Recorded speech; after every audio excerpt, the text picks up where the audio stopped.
This is Justice Worriers, a podcast where we think about things that are right and wrong in our world and how Christian ideas can help us respond to them. We prefer hard questions over easy answers, and we'd love you to join us in our ramblings. Listen in and contact us using the links in the show notes.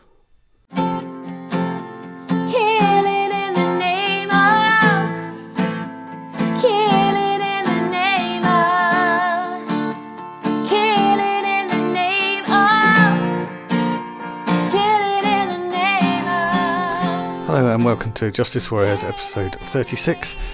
This one is called Why Don't I Care? And this is a special episode. You might have heard us advertising recently that we were going to do an in-person recording. And so a few of us gathered together in a little room at the back of the church centre and stuck a microphone in front of us and then had a conversation about some of the worries that people had brought in. So the main questions that we talked about were this thing of why don't I care, which you'll hear explained a little bit in the conversation. And also one of our other questions was something along the lines of how can we be a community, or how can we be more real to each other, might be another way of putting it. So that question comes up as part of our conversation. So just want to say a big thank you to Lesley, Rachael, Tim, and you'll also hear Leah and Jörg and me in this conversation. So thanks a lot to everyone for turning up. I hope you enjoy our conversation, and we'd love to hear any feedback from you.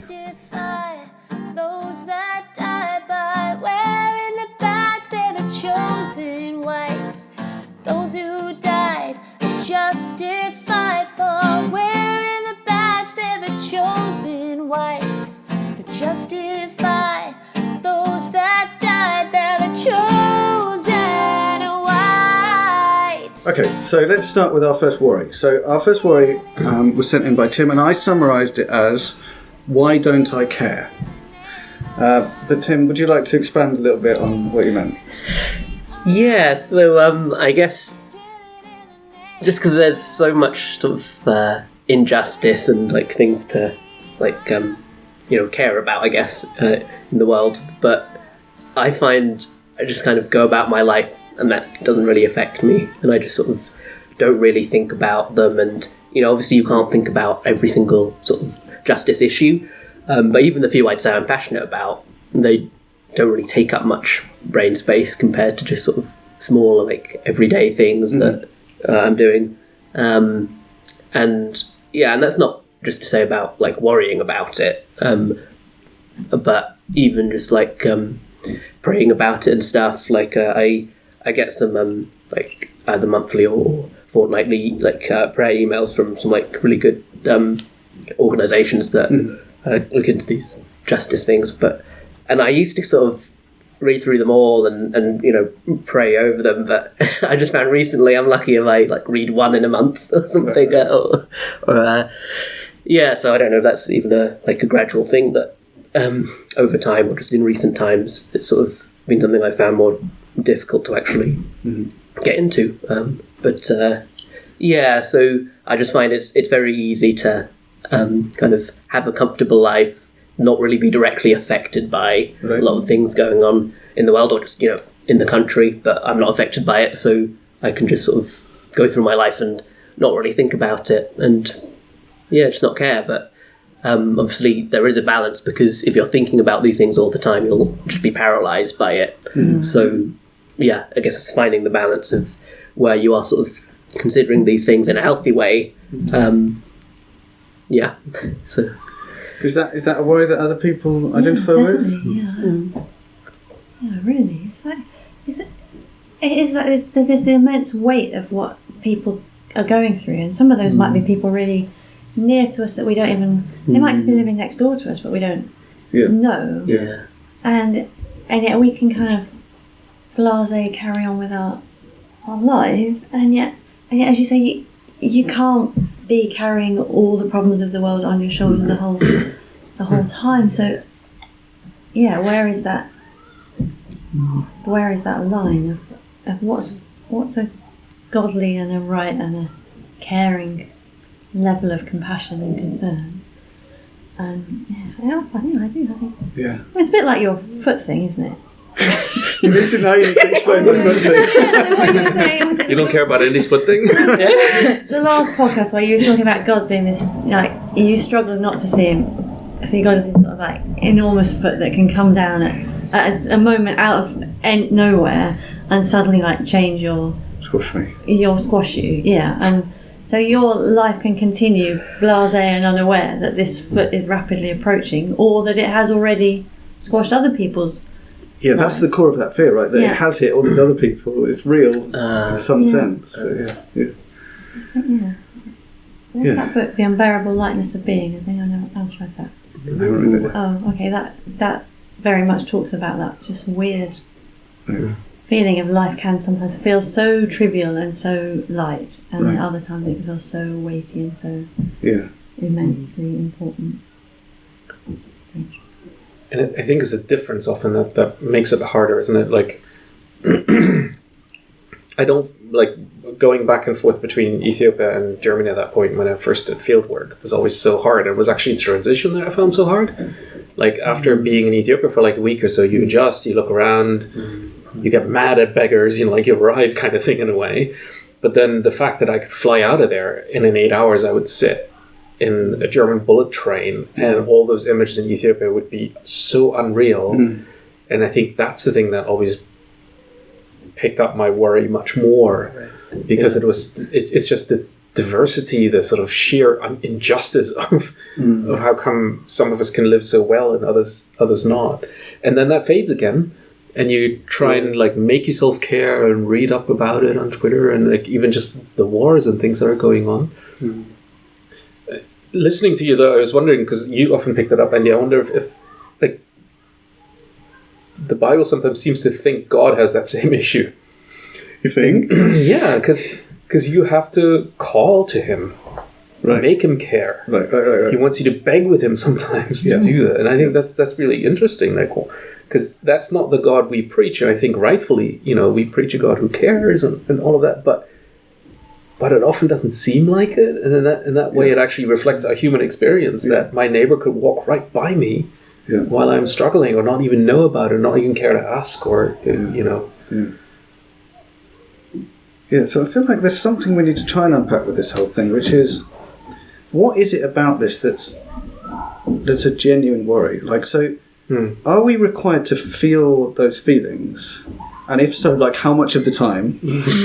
Those feelings, by which you mean care for it. Essentially, empathy, feeling someone else's pain because they're suffering, and it seems wrong that someone else is suffering and we're not feeling that pain.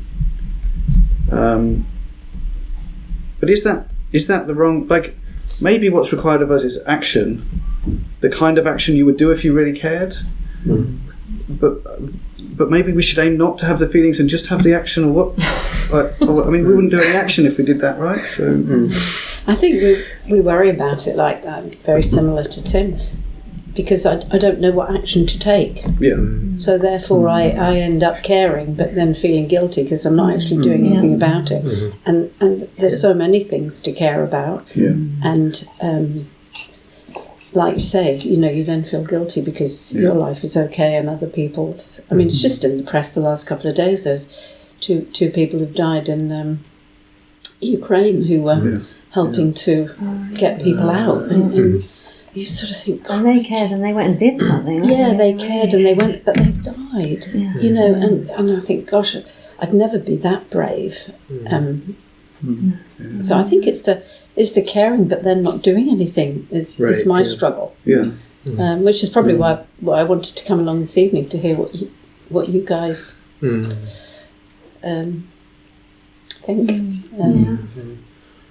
And that sense of overwhelm and empathy is very difficult, because I find that when I think too deeply about the worst parts of the world, the worst things going on, I can get too overloaded and too overwhelmed, and I find that I almost have to turn off my empathy to actually think rationally enough to make a difference, which seems quite contradictory, because if I'm too flooded, I think my perspective is shortened, and I think I can't actually make any real change or difference here. There's too much to do.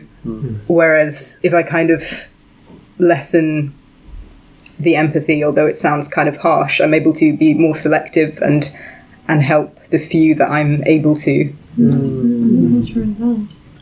I think there's a lot of research about empathy just as a feeling, that actually our empathy is quite selective. So we are very often much more empathetic to people that they look like us, or we can imagine their circumstance. So sometimes the empathy isn't helpful because it's not necessarily directing us to the people who really need help. It might just be directing people who we feel some kind of common sympathy with. Yeah.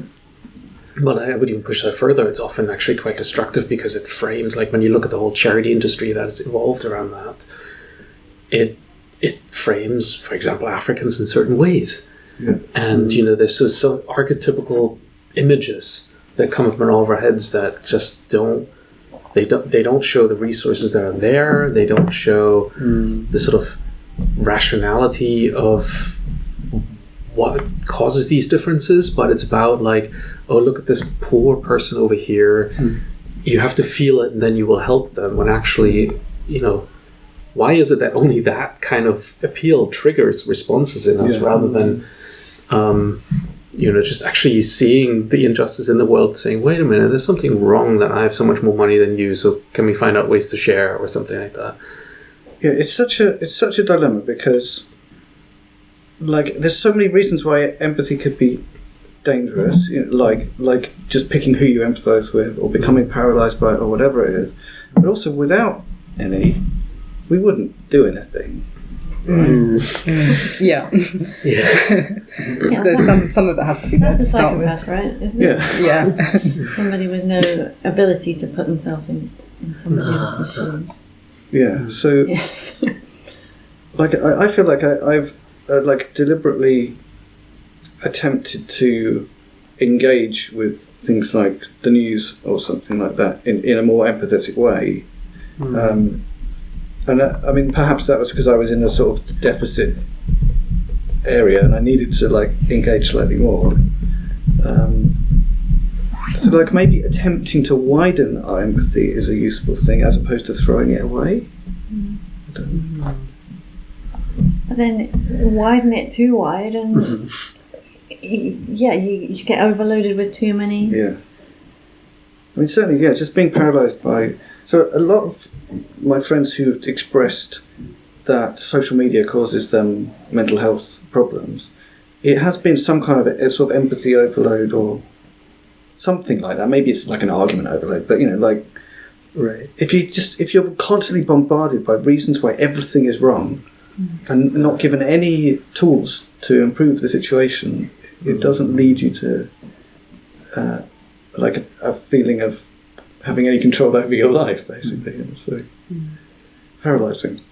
I think that's very true, and climate change is the classic example of that, isn't it? Particularly for younger people. And I can remember having conversations and sort of saying, you can't carry this all on your shoulders to a young person because it's huge. You can do your bit, but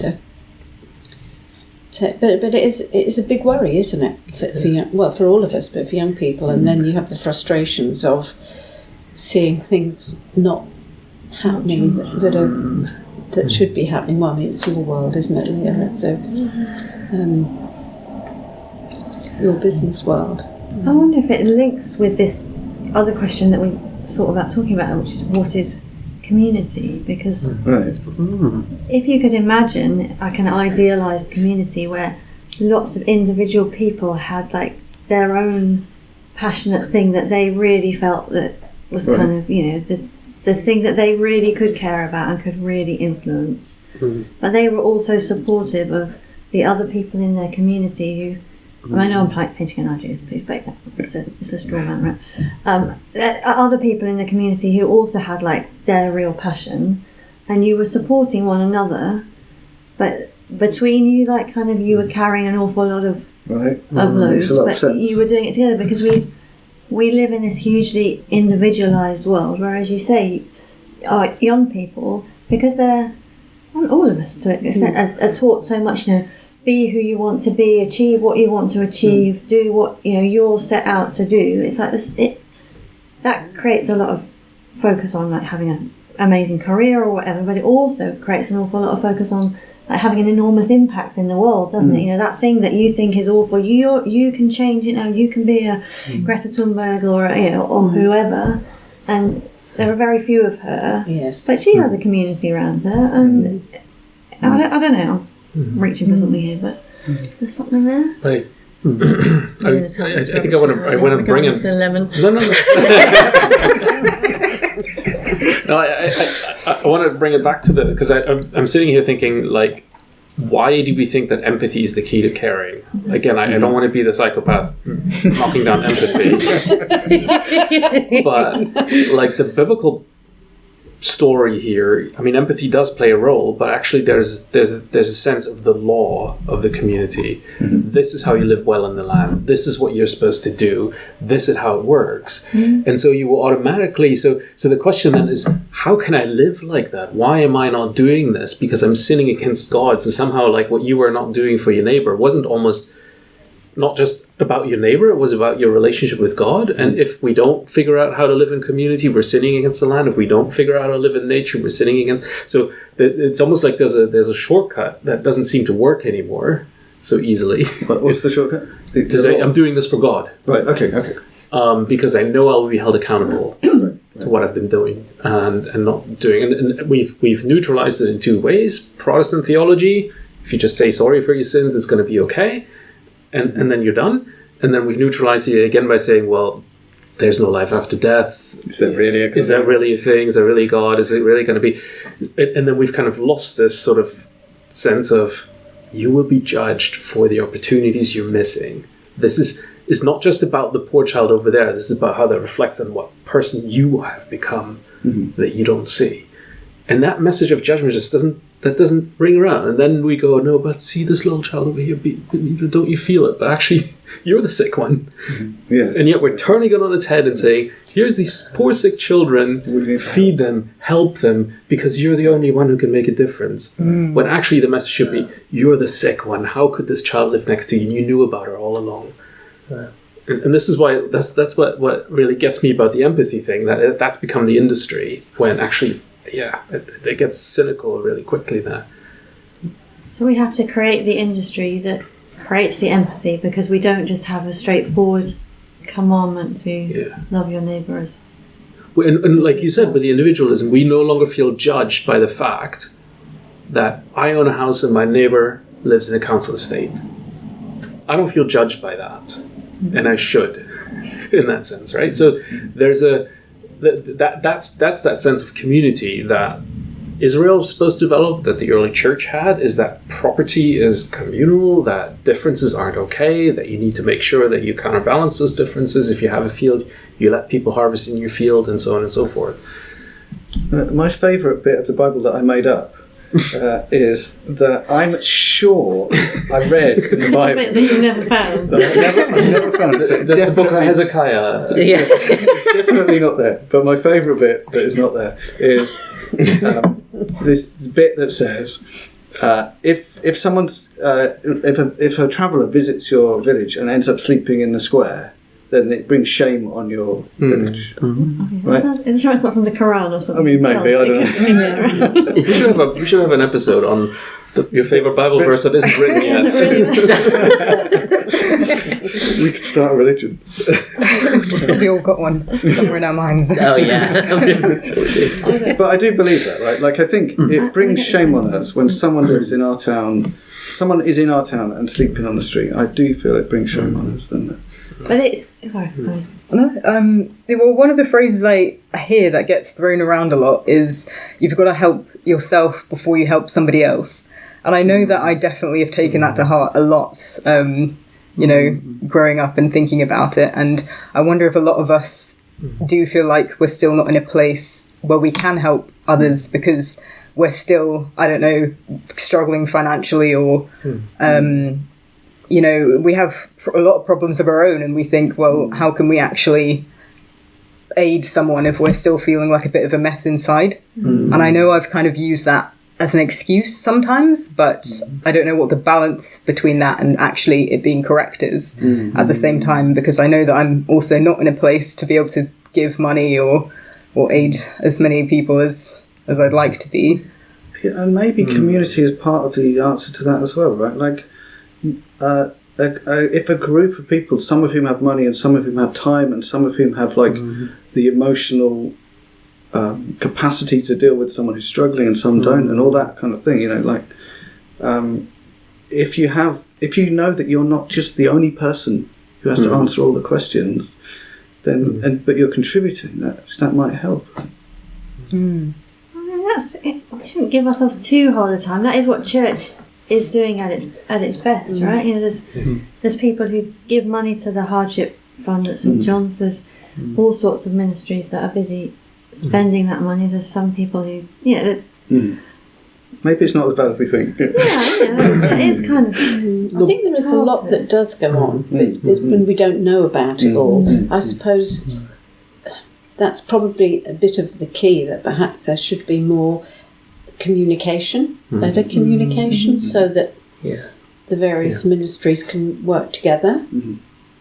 And learning from other people's stories, right? Yeah. You know, like living life together and just plugging in. I mean, it's thinking, you know, when you said, Rachel, you know, it's not just about resources, it's also just living life together, hearing other people's struggles.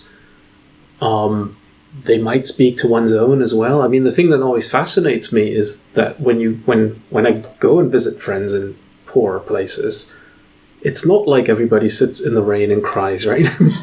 Life somehow works. It's not pretty. It often is precarious, but you help one another out. And I remember that from East Germany as well. That there was some more informal sort of helping one another and sharing life, because you couldn't just withdraw into your own household. And it's that bit that, like you said, Leah, when church works well, it does that. And it's not just about resource distribution. It's actually about, wait a minute, you're here, so I can also learn something from your life story. It's not just, the onus is just, how many resources God giving you and how are you going to shell this out? No, how are you going to be part of this other person's life?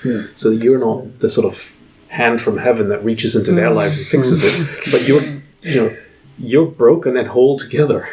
Yeah, that's a deeper sense of community than what I was describing. Yeah, much more, not just like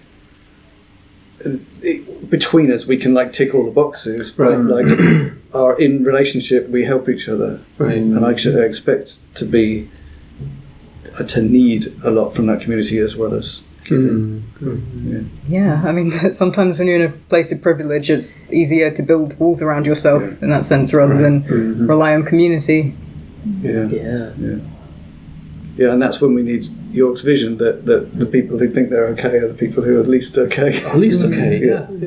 And I mean, that's always in the Bible, right? You know, the foolish, what's he called in English? Who stores up everything is going to die tonight. The rich fool. The rich fool, yeah. No, the rich fool is the one that personally met Jesus. I think, is that rich young ruler? The rich young ruler and that rich fool. The judgment of people who've forgotten the poor, it's all there. That terrifies me. That thing about you might die tomorrow. I'm like, that's the bit I'm listening to.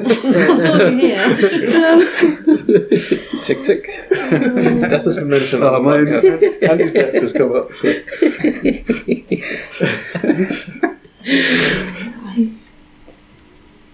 Yeah.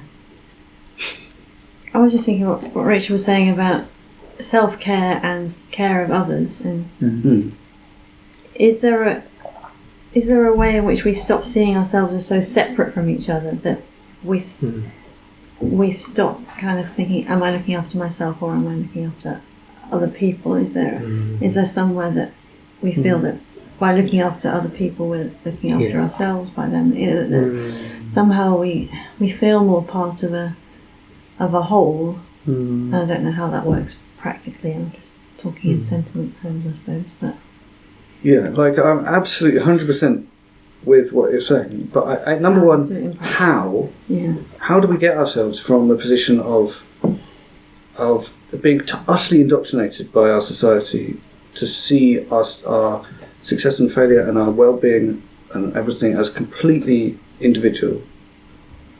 But also, is it the feeling that I'm interdependent on other people that I really need, or is there some practical thing I should be doing instead of just wanting that feeling? I mean, we do sometimes need feelings to get actions to come out, right? Yeah. So, Is it what Jörg says about just starting to share our lives together more? And then that comes back to time, doesn't it? We'll say, "Oh, we're all so busy. How do we fit in this time to share our lives together more? Or do we have to make some really conscious decisions that say, well, there's some stuff I'll stop doing in order to be able to spend more time with other people?" It's going to have to be a prophetic act to some extent too, isn't it? That you say, we're not going to do this with everybody. And it's enough of a struggle to do this even with your own family, right? So, there's ways in which I can interact with my children and I don't really see them. Because I'm in my own headspace. I need them to just fall in line. This has got to work now. And actually then, when you sit back, you realize, wait a minute, I really didn't respond right. I didn't see that you were having a bad day. And so, that's the first thing, like to even then have moments in your day where you sit back and let those thoughts develop. Like church can be sometimes that place for me in the week, or when I have some time to actually make the time to sit quietly and not even say anything. And then people run through my head and I realize, wait a minute, I didn't react rightly. And then the second thing I think is then to just pick a few people who are further outside that bubble and say, I don't know, make the effort to hear more about what's going on. Like having friends far away and visiting them. Like I learn a lot from the few people that I'm very close to in Ethiopia who are not my sort of research participants, but friends. And just hearing how their life goes, or others that we all know in our lives. Or, refugees that you've worked with before, Leah. I think that's exactly the kind of thing that we're called to do. And it's not going to fix the world, but it makes... It is a sign of the kingdom of God. It makes us a lot more whole. And it's in those relationships that we don't sit back and say, why don't I care? And we're also not sitting home crying our eyes out because it's all so horrible. We're just like, there's a person in front of me. I understand their problems. Let's figure out what we can do right now. And I share the frustration, but it's not that sort of full weight of, oh my gosh, the world's so terrible and it's all in your eyes and I have to see it. Like, that's not how that works in a personal relationship. Yeah. I suppose it's that model that Jesus had, that he was friends with his disciples, right? I don't call you servants, I call you friends, and that we've just forgotten about friendship with people who are different to us. Is that? And he went into the pool of Shiloh and healed one because it was, he didn't take it upon himself, the whole burden of fixing everybody's problem. There were a lot of sick people around that pool. Yeah, there were a lot of sick people around the pool, and that's something that we need to unpack, what the justice of that is. But if he was setting an example of caring for somebody and really being in his life, then perhaps that explains some of that. If the answer isn't, and also for us, the answer isn't fix everything, heal the world and then the environment, but actually be a son of God who knows he's unwell if he's not caring for his neighbor. Even if that means just fixing one neighbour who's sat around with a whole load of other people who are also in need.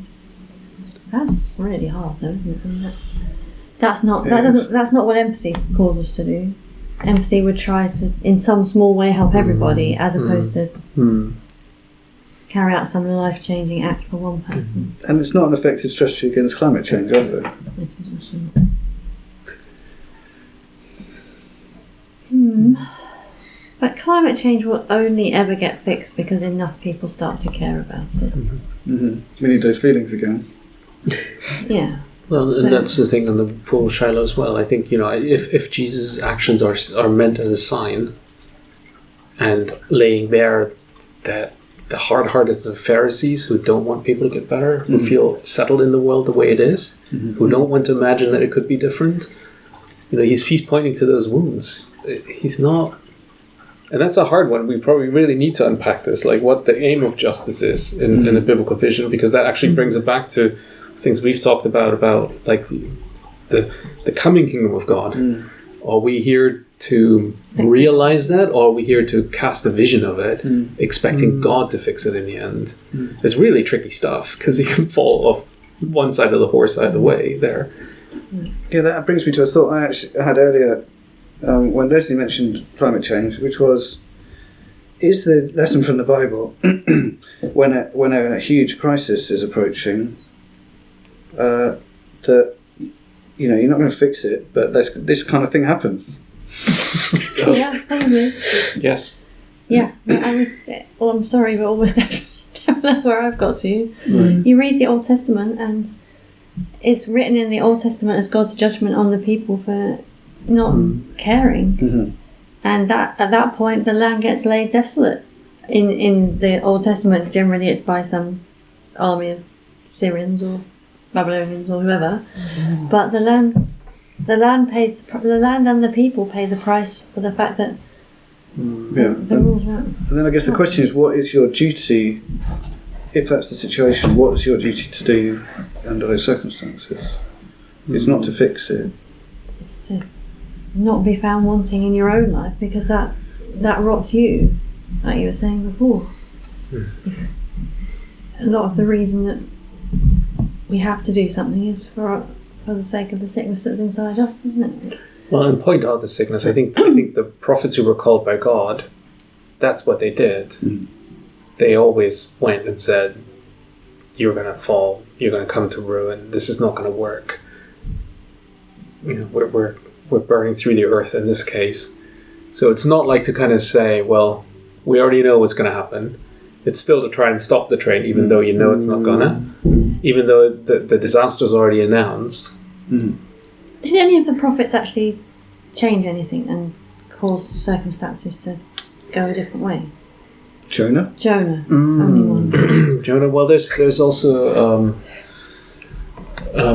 In Kings, there's a couple of places where a prophet comes and you kind of stays it, as it were, right? So then the king repents, and Josiah's reforms, for example, is one of those. And then it gets written into the story. That's why the Assyrians only take Israel, but Judah stays. Because they and then they get taken by Babylon 70 years later. So there are examples of that. Yeah. We don't have to give up on God rescuing us from climate change necessarily. But the point, I think, is that it was always about, like, how come you're living like this? How have you lost the path so much? So it wasn't like the weird thing about climate change is that we always think we just have to find the right solution. And when you look at the data, it's utterly depressing. We have more EVs, we have all this electricity, and we burn through it faster. And CO2 is still going up. How can it still go up? Right? And but yet we're still clutching onto paper straws. So that's going to fix it. And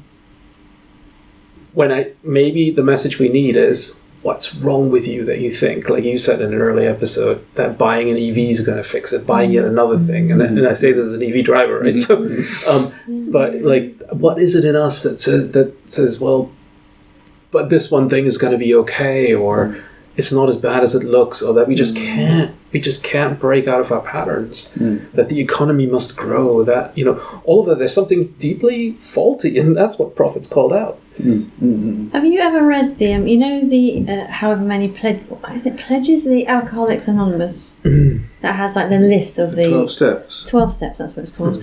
Have you ever read those in the light of climate change? It's very interesting. Yeah. So if you read them as like a climate or a CO2 emitting addict, it's really interesting. Just try it sometimes. They're online. They're easy to find. The 12 steps, and it just, I can't remember why I was looking at it. It just struck me that it's almost like this thing it kind of goes through of admitting that we are addicted to emitting CO2, and that actually we need the help of a higher power. It almost feels like it needs the whole, or the majority of people, to come to this realization, but the feeling that we would in large numbers come to that realization feels a little bit little bit unlikely. Having watched that Don't Look Up film, it felt hard.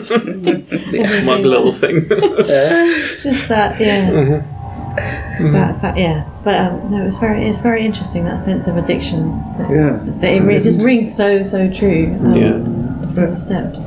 Oh, I've got it up now. Yeah, just the first one. We admit we were powerless over CO2. Yeah, you could almost read the whole thing. Yeah, it is interesting actually. Just going through. Do you want to read a couple of them?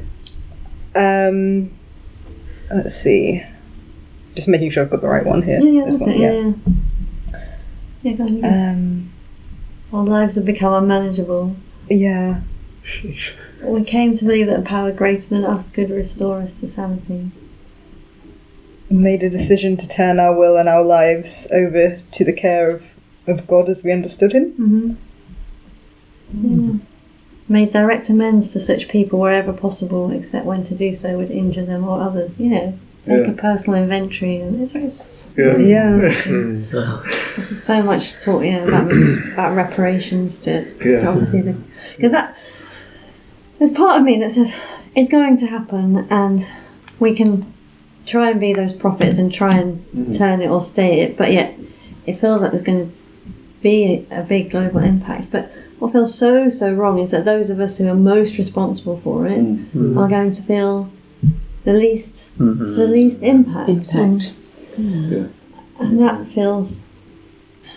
that doesn't feel just. You have this idea that kind of the land is kind of giving us our just desserts for the way we've treated it. That in the round feels just, but when you look at it at the actual specifics of who will suffer, it's not, is it? Yeah, but that's a very individualistic viewpoint. Yeah, but still our communities will suffer less than the community in Egham here will. Well, less so the people who live on Englefield Green, to be honest. Up the hill. Well, we're quite near the river. Exactly, we're quite near the river. I don't know. But I think they are feeling it in more countries now, whether it's Australia, whether it's France, whether it's in America. I think it's not just the low-lying islands, for example, that fear that they're going to be underwater. I think others are realising too, and it's affecting their economies, isn't it? I mean, it just olive growers. That's just one little example. But the things that I find really frustrating are, did you read in the press today about Exxon Oil? Yes. Yes. 20 years ago. They predicted 20, 30 years ago accurately what would happen, and then financed the campaign against and then climate just research. Carried on. And even sent out disinformation, all of that, even though they sat on files that already had more accurate climate science than the climate scientists of their day. And it's all come to pass. I mean, that is evil, I think. It's just dreadful. But I was thinking about this, born out of the same thing, like, I gotta carry on, like, because this is now about the business. Like, how, when you're sitting on that in ExxonMobil, you only have a choice to leave. You don't have a choice to blow it up. No. Right? You're not given that power. And that's the thing that's wrong with us, is that we can no longer think in community, but it's like, for the better of the company, you're going to have to bury this research or get out so we can bury it for you.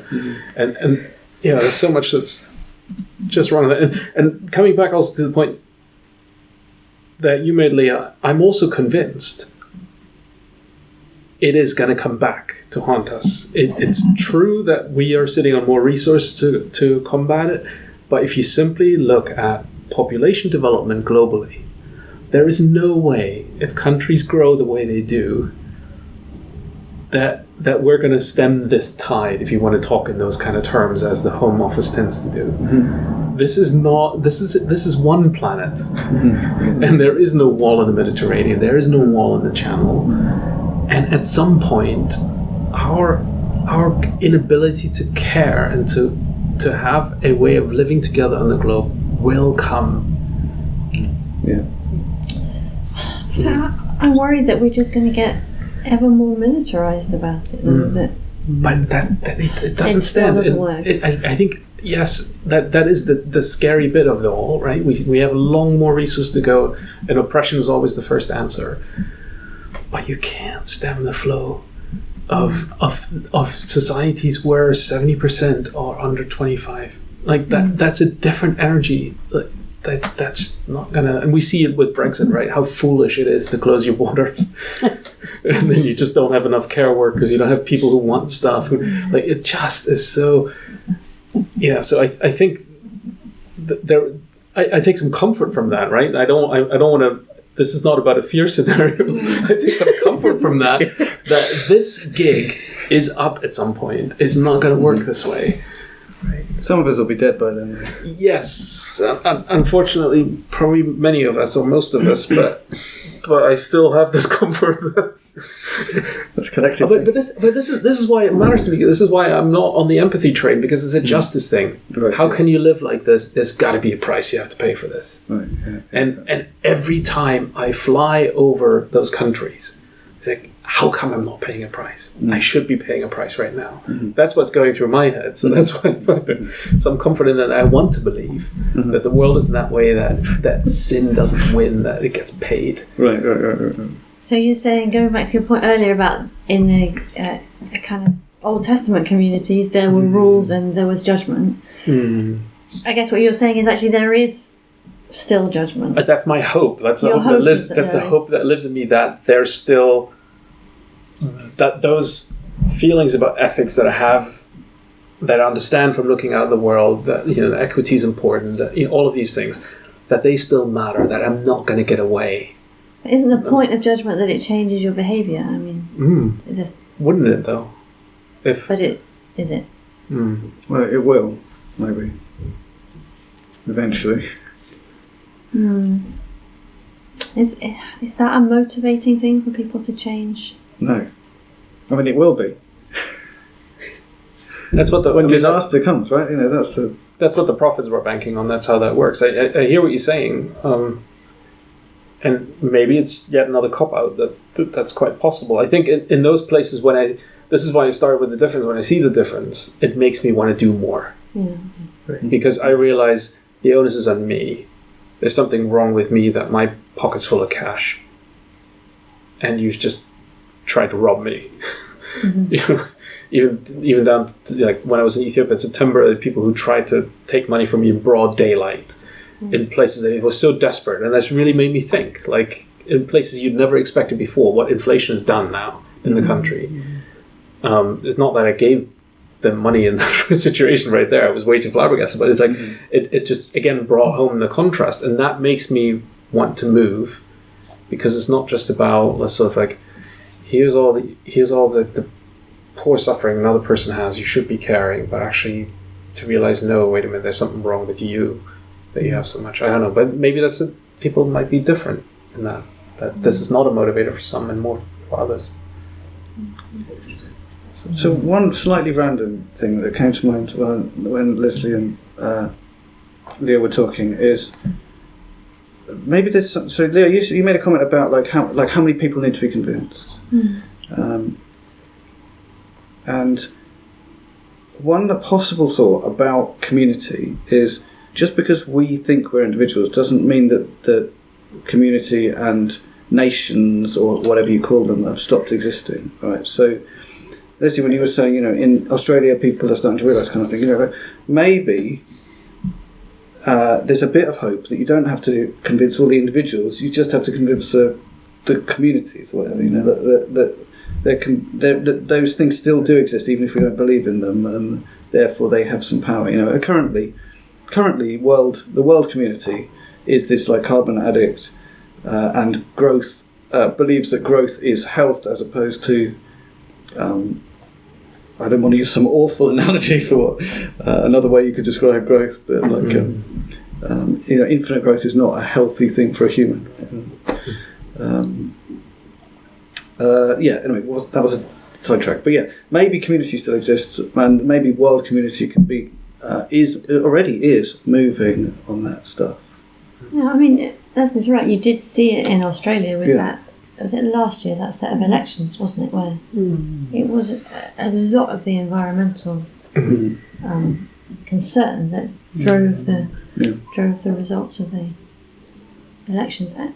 And sometimes, enough individuals are incensed about something that they do all act.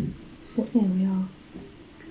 I mean, Sorry, I want to get back to another point of empathy. Sorry, but because I just pulled up the story of the pool of Bethesda where Jesus goes in and heals the one, right? And remember how he starts out? He goes up to the one guy lying there and asks him. And does it say why he chose that guy? Or? No, one was there when Jesus saw him lying there and learned he had been in this condition for a long time. Okay. Didn't say he had empathy or anything. He asked him, "Do you want to get well?" Pretty simple there. Very simple there, but I think that's the point I meant is like plugging us into another person's life, because the other thing I don't like about empathy and I don't like about a lot of these solutions is that they often come with imperialism, and we've talked about this before, that helping often gets into colonialism very quickly. And to actually say, what is it like for you here right now? Even to the point of this question sounding utterly cynically. I mean, I would have answered, what do you think I'm doing here? Yeah, but of course. I've heard, I could be wrong, but I've heard that like someone's disability, however small a source of income was a source of income for them. It was essentially their job to beg and show their condition. Right. And so if Jesus went around going, I know what's best for you, and healed this person without asking, right, he would take away their income. Yeah.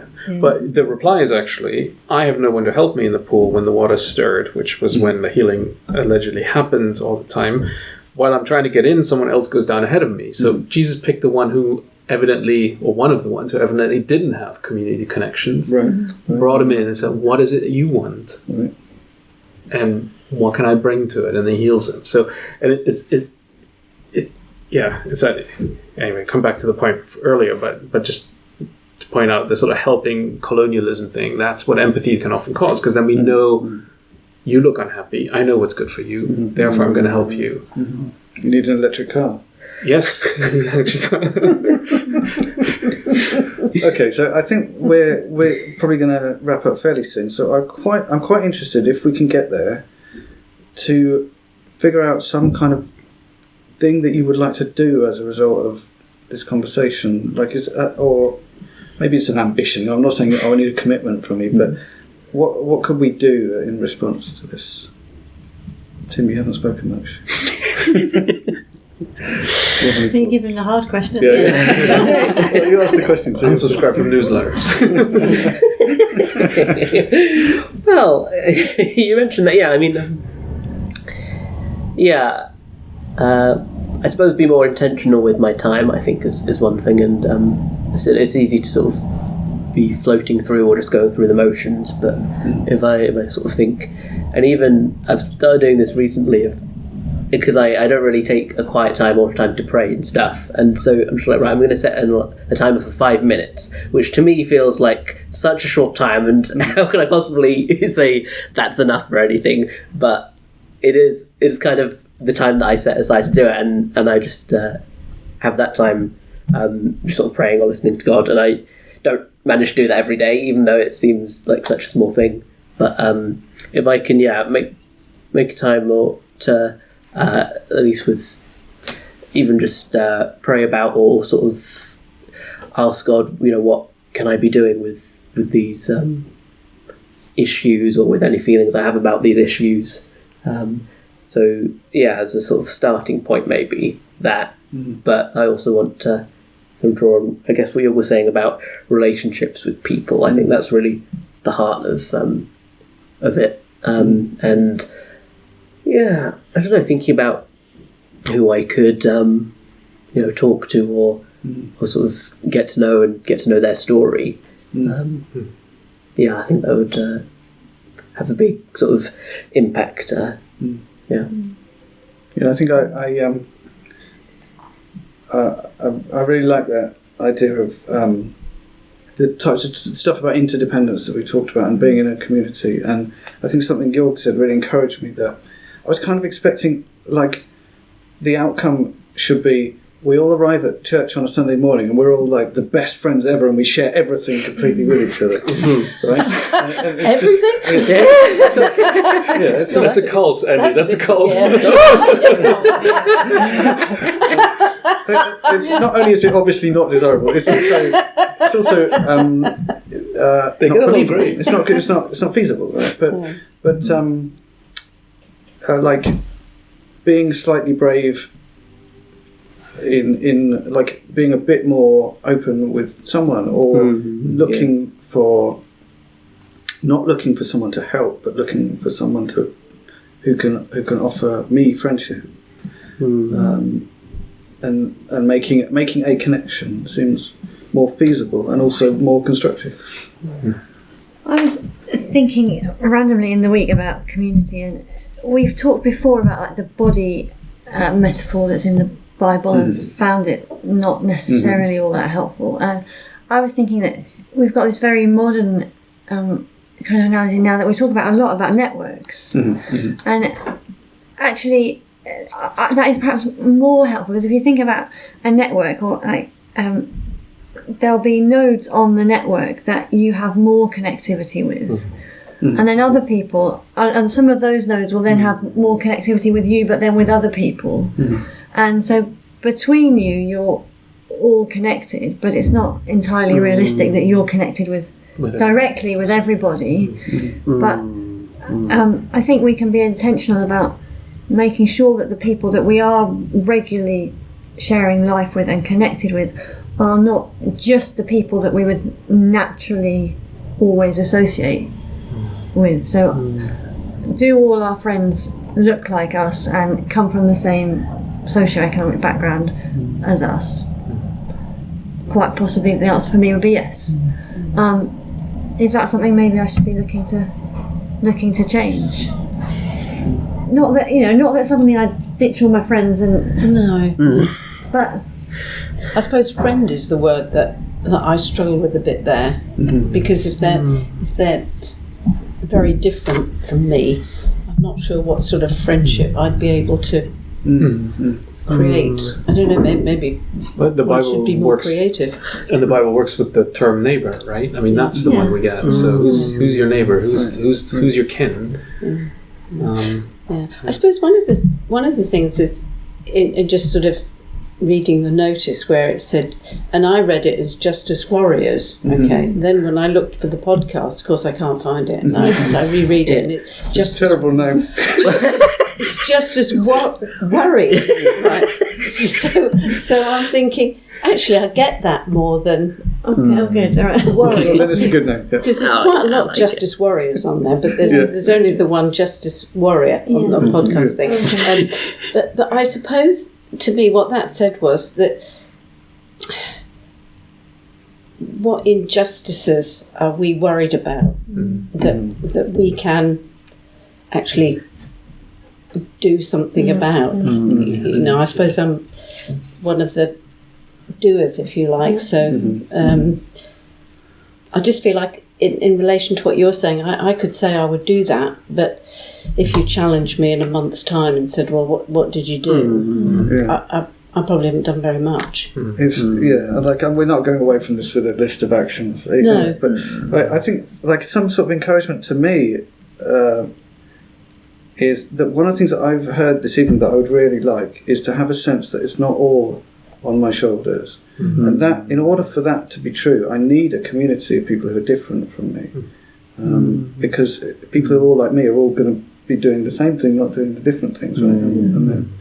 So, you know, maybe there's some hope in that, and feeling that same sense of responsibility and whatnot. And I think it also comes back to, you know, if we really believe in this community idea, then we have different callings. This is where the body analogy is helpful. So. And we don't need to feel, and we need to read every newsletter. If this is not my thing, it's not my thing. But there are other people in my life who are there to challenge me, who are there because I am not whole without them. Because there's something that I'm missing, that when I just go about my daily business and hang out with the people that I normally hang out with, where I am not in the kingdom of God, but in some sort of little subset. And I think that it's about embracing that. So what is it that you want to do that opens up your horizon in a way that you need and that you feel comfortable with? Well, comfortable is maybe not the right way of saying. but that it's attainable. But no, yeah, not completely uncomfortable, right? Like, you know, you're right, Lesley, to say there's no point deciding to do something that you're not going to do or that is impossible. Right? Well, that's not your calling because it doesn't burn in your heart. Like, that's not the thing that's, you know... Yeah. But yeah, if we just slightly rely on each other more, that might be good. Yeah. Oh no, I just did a like 2D ending to the podcast. Quick, someone remind me that I'm going to die. You already know that, Andy. You already... Well, I could pick it apart. I could say that we started off talking about like global issues, and we ended up saying we might slightly just do something that doesn't make us feel too slightly. We might just feel better about ourselves. Thank you. That's good. That's appropriate. Right. Thank you very much, everyone. It's been lovely to talk to you. Thank you for coming. Thank you.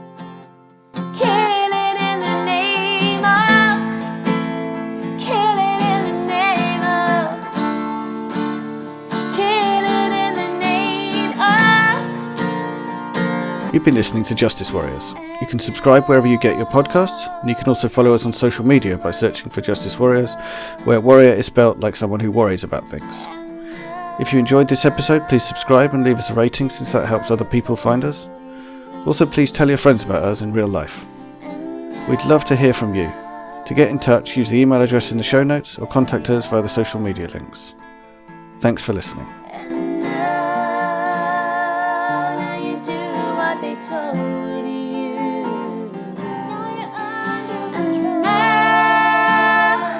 Now you do what they told you.